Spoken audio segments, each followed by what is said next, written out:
Hello दोस्तों, आप सभी का मेरे यूट्यूब चैनल में फिर से स्वागत है।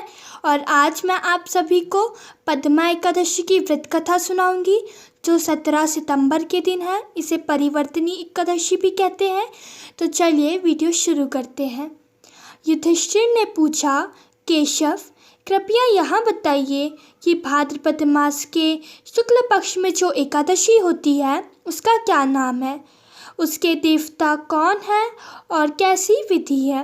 भगवान श्री कृष्ण बोले, राजन, इस समय मैं तुम्हें आश्चर्यजनक कथा सुनाता हूँ जिसे ब्रह्मा जी ने महात्मा नारद से कहा था। नारद जी ने पूछा, चतुर्मुख, आपको नमस्कार है। मैं भगवान विष्णु की आराधना के लिए आपके मुख से यह सुनना चाहता हूँ कि भाद्रपद मास के शुक्ल पक्ष में कौन सी एकादशी होती है। ब्रह्मा जी ने कहा, मुनि श्रेष्ठ, तुमने बहुत उत्तम बात पूछी है। क्यों ना हो वैष्णव जो ठहरे। भादों के शुक्ल पक्ष की एकादशी पद्मा के नाम से विख्यात है। उस दिन भगवान ऋषिकेश की पूजा करते हैं। यह उत्तम व्रत अवश्य करने योग्य है। सूर्यवंश में मानधाता नामक एक चक्रवर्ती राजा सत्य प्रतिज्ञ और प्रतापी राजर्षि हो गए हैं। वे अपने औरस पुत्रों की भांति धर्मपूर्वक प्रजा का पालन किया करते थे। उनके राज्य में अकाल नहीं पड़ता था, मानसिक चिंताएं नहीं सताती थी और व्याधियों का प्रकोप भी नहीं होता था। उनकी प्रजा निर्भय तथा धन धान्य से समृद्ध थी। महाराज के कोष में केवल न्यायोपार्जित धन की ही संग्रह था। उनके राज्य में समस्त वर्णों और आश्रमों के लोग अपने अपने धर्म में लगे रहते थे। मानधाता के राज्य की भूमि कामधेनु के समान फल देने वाली थी। उनके राज्यकाल में प्रजा को बहुत सुख प्राप्त होता था। एक समय किसी कर्म का फल भोग प्राप्त होने पर राजा के राज्य में 3 वर्षों तक वर्षा नहीं हुई। इससे उनकी प्रजा भूख से पीड़ित हो नष्ट होने लगी। तब संपूर्ण प्रजा ने महाराज के पास आकर इस प्रकार कहा। प्रजा बोली, नरश्रेष्ठ, आपको प्रजा की बात सुननी चाहिए। पुराणों में मनीषी पुरुषों ने जल को नार कहा है। वह नार ही भगवान का अयन निवास स्थान है, इसीलिए वे नारायण कहलाते हैं। नारायण स्वरूप भगवान विष्णु सर्वत्र व्यापक रूप में विराजमान है। वे ही मेघ स्वरूप होकर वर्षा करते हैं। वर्षा से अन्न पैदा होता है और अन्न से प्रजा जीवन धारण करती है। नरश्रेष्ठ, इस समय अन्न के बिना प्रजा का नाश हो रहा है, अतः ऐसा कोई उपाय कीजिए जिससे हमारे योगक्षेम का निर्वाह हो।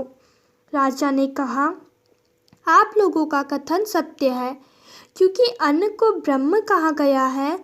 अन्न से प्राणी उत्पन्न होते हैं और अन्न से ही जगत जीवन धारण करता है।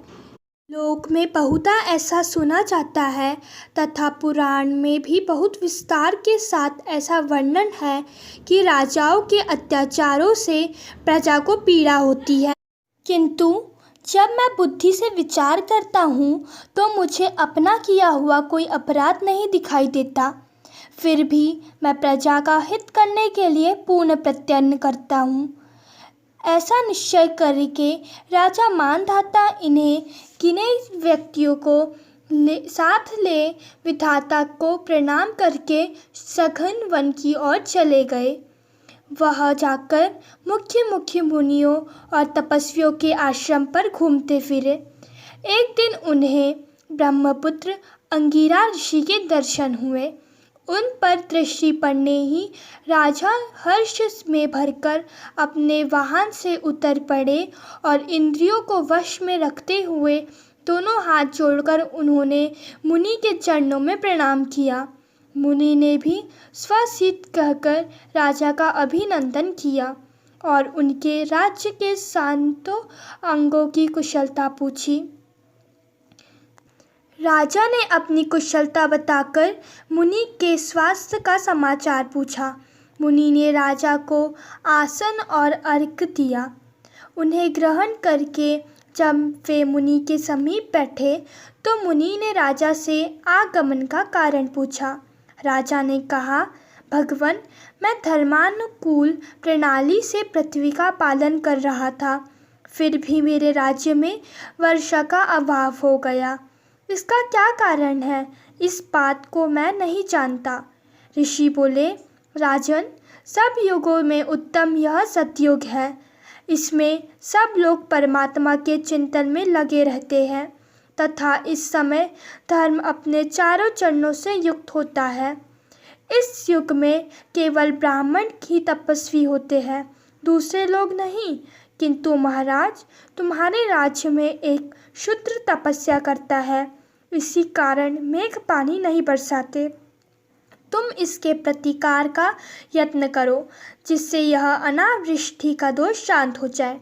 राजा ने कहा, मुनिवर, एक तो वह तपस्या में लगा है और दूसरे वह निरपराध है, अतः मैं उसका अनिष्ट नहीं करूँगा। आप उक्त दोष को शांत करने वाले किसी धर्म का उपदेश कीजिए। ऋषि बोले, राजन, यदि ऐसी बात है तो एकादशी का व्रत करो।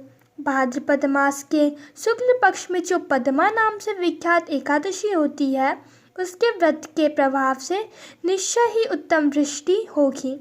नरेश, तुम अपनी प्रजा और परिजनों के साथ इसका व्रत करो।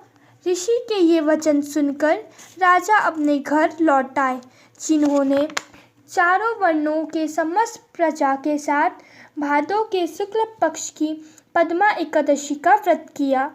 इस प्रकार व्रत करने पर मेघ पानी बरसाने लगे। पृथ्वी जल से आप्लावित हो गई और हरी भरी खेतों से सुशोभित होने लगी। उस व्रत के प्रभाव से सब लोग सुखी हो गए। भगवान श्री कृष्ण कहते हैं, राजन, इस कारण इस उत्तम व्रत का अनुष्ठान अवश्य करना चाहिए। पद्मा एकादशी के दिन जल से भरे हुए घड़े को वस्त्र से ढककर दही और चावल के साथ ब्राह्मण को दान देना चाहिए। साथ ही छाता और जूता भी देना चाहिए। दान करते समय निम्नांकित मंत्र का उच्चारण करना चाहिए। नमो नमस्ते गोविंद बधूश्रवण संख्यक आघोषंशयं कृत्वा सर्वसौख्यप्रदो भव भुक्ति मुक्ति प्रदशच्चैव लोकानां सुखदायकः। अर्थात बुधवार और श्रवण नक्षत्र के योग से युक्त द्वादशी के दिन बुध श्रवण नाम धारण करने वाले भगवान गोविंद आपको नमस्कार है। मेरी पाप राशि का नाश करके आप मुझे सब प्रकार के सुख प्रदान करें। आप पुण्य आत्मा जनों को भोग और मोक्ष प्रदान करने वाले तथा सुखदायक हैं। राजन, इसके पढ़ने और सुनने से मनुष्य सब पापों से मुक्त हो जाता है। तो ये थी पद्मा एकादशी की व्रत कथा। अगर आपको वीडियो पसंद आए तो इसे लाइक, सब्सक्राइब और शेयर करना ना भूलें। धन्यवाद।